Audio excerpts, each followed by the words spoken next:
राम राम विद्यार्थी मित्रांनो, जय हरी. आणि लक्षात घ्या, काय जर एखाद्या शब्दाचा शेवट अने झाला तर त्याच्या आधीच्या अक्षराला उकार कोणता द्यायचा आहे? दुसरा. आणि जर त्या शब्दाचा शेवट आने झालेला असेल तर त्याला उकार कोणता द्यायचा आहे? पहिला.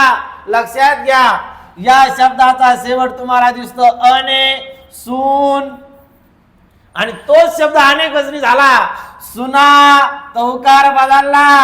जर अच्या ठिकाणी आला तर उकार बदललाय. लक्षात घ्या, इथे काय फूल शब्द आहे, त्याचा अंत झाला अने आणि त्याला उकार दिला दुसरा. पण फुले घेतलं फुले तर उकार कोणता येणार आहे?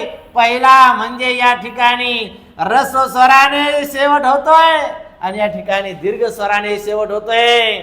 या ठिकाणी मुले दुसरा उकार, मुले हे पहिला उकार. अशीच नवनवीन माहिती हवी असेल तर आपल्या चॅनलला लाईक करा, शेअर करा, सबस्क्राईब करा. जय हिंद, जय भारत, जय महाराष्ट्र.